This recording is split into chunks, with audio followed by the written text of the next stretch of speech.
आणि आता बातम्या पाहूयात सविस्तर। केंद्रीय निवडणूक आयोगाने शुक्रवारी शिवसेना हे नाव आणि धनुष्यबाण हे चिन्ह दोन्ही शिंदे गटाला देण्याचा निर्णय घेतला। यानंतर लगेचच ठाकरे गटाकडून सर्वोच्च न्यायालयात धाव घेण्यात आली। निवडणूक आयोगाच्या निर्णयावर ठाकरे गटाने जोरदार आक्षेप घेतलाय। पक्ष आणि चिन्हाच्या बाबतीत दाखल करण्यात आलेल्या याचिकेवर प्राथमिक सुनावणी झाली। 2 आठवडे ठाकरेंच्या आमदारांवर कारवाई करता येणार नाही, मात्र आयोगाच्या निर्णयाला स्थगिती देण्यास सर्वोच्च न्यायालयाने स्पष्टपणे नकार दिलाय। पक्ष आणि चिन्हावर 2 आठवड्याच्या नंतर सुनावणी होणार असल्याचं आता समोर आलंय। सुप्रीम कोर्ट या प्रकरणी पुढची सुनावणी घेत नाही तोपर्यंत केंद्रीय निवडणूक आयोगाच्या निर्णयाच्या आधारावर व्हीप काढला तर ठाकरे गटाला तो लागू होणार नाही आणि ठाकरे गटाच्या आमदारांच्या विरोधात व्हीप काढणार नाही, तसंच त्यांना अपात्रही करणार नाही असं आश्वासन शिंदे गटाच्या वतीनं सर्वोच्च न्यायालयात देण्यात आलंय।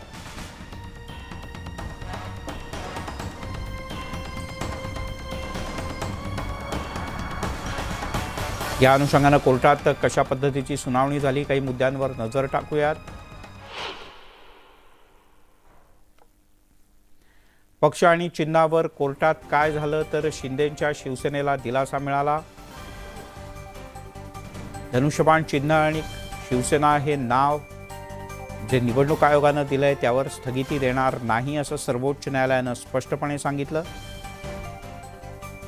आणि हाच ठाकरे गटाला दिलासा देणारा सुद्धा एक निर्णय कोर्टाने घेतलाय, कारण कोर्ट याचिका ऐकणार आहे। संपूर्ण प्रकरण सुप्रीम कोर्टातच ऐकलं जाईल असंही स्पष्ट करण्यात आलंय। 2 आठवडे शिवसेनेकडून व्हीप जारी केला जाणार नाही असं आश्वासन कोर्टानं एकनाथ शिंदे यांच्या शिवसेनेकडून घेतलंय आणि या दरम्यान अपात्रतेची कारवाई सुद्धा केली जाणार नाही असंही शिंदे गटाला न्यायालयानं सांगितलंय।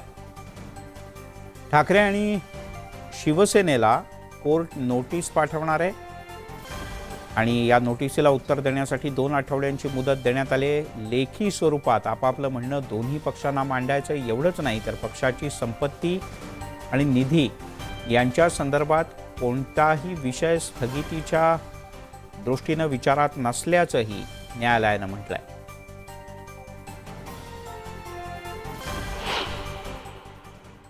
निवडणूक आयोगाचा जो निकाल दिलेला आहे शिंदे माननीय मुख्यमंत्री एकनाथ शिंदे साहेबांना जे शिवसेना पक्षाचं चिन्ह आणि पक्षचं पूर्ण नेतृत्व करण्याचा जो निर्णय दिलेला आहे त्या निर्णयाला कुठेही त्यांनी स्थगिती दिली नाहीये आणि ह्या विषयासंदर्भात माननीय कपिल सिब्बल यांनी आर्ग्युमेंट करताना सांगितलं की व्हीप लागू करून डिस्क्वालिफिकेशन करू शकतात अशी एक शक्यता आहे। प्रॉपर्टीच्या बाबतीत पण त्यांनी विषय घेतला आणि जे बँक अकाउंट आहे त्या संदर्भात पण विषय घेतला, पण त्या संदर्भात पण माननीय सर्वोच्च न्यायालयाने सांगितलं की हा निवडणूक आयोगाचा निर्णय आहे, त्यात आम्ही कुठलीही स्थगिती आणि कुठलेही इंटरफेअर करू शकत नाहीये।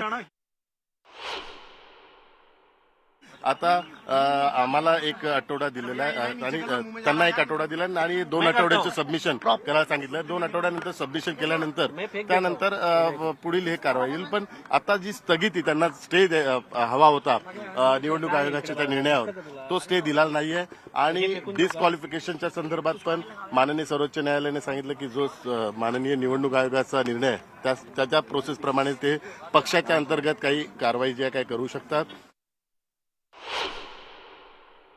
माननीय सर्वोच्च न्यायालयाने स्पष्ट सांगितलेले आहे की प्रॉपर्टीज आणि बँक अकाउंटच्या पक्षाच्या प्रॉपर्टीज आणि पक्षाच्या बँक अकाउंटच्या संदर्भात कुठलीही स्थगिती आम्ही देऊ शकत नाहीये। त्याच्यात आता जो राष्ट्रीय कार्यकारिणी जो काल झाली आमची त्या संदर्भात जे काही निर्णय घेईल तो व्हॅलिड निर्णय असेल। त्यामुळे मी माननीय सर्वोच्च न्यायालयाचं स्वागत करतो, निर्णयाचं स्वागत करतो। त्यांनी जो माननीय निवडणूक आयोगाने जो निर्णय दिलेला आहे तो निर्णयाचा कुठेही त्यांनी हस्तक्षेप केलेला नाही। जे 16 आमदारांना अपात्रतेची नोटीस आम्ही दिलेली आहे, ही नोटीस कशी बरोबर आहे आणि ती कुठल्या पद्धतीने दिलेली आहे याच्यावरती सविस्तर आज त्यांनी बाजू मांडलेली आहे। यामध्ये कोर्टाच्या समोर हे विषय ठेवले आणि कोर्टाने देखील हे बोलता बोलता ह्या गोष्टी मान्य केल्या आहेत की जे डिस्क्वालिफिकेशनला अट्रॅक्ट होते त्यांची कृती जी होती ही डिस्क्वालिफिकेशनला अट्रॅक्ट होते।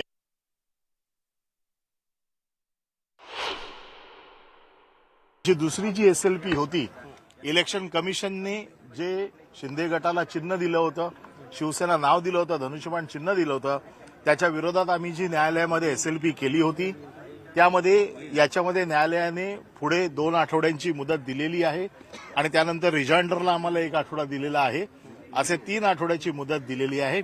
तोपर्यंत कुठलीही नोटीस डिस्क्वालिफिकेशनची शिंदे गटातर्फे किंवा कुठल्याही प्रकारची नोटिसेस किंवा कायदेशीर कारवाई काही होऊ शकत नाही, अशा प्रकारचं अंडरटेकिंग त्यांच्याकडनं आज घेतलेलं आहे. कोर्टाने देखील आपल्या ऑर्डरमध्ये तसं म्हटलेलं आहे.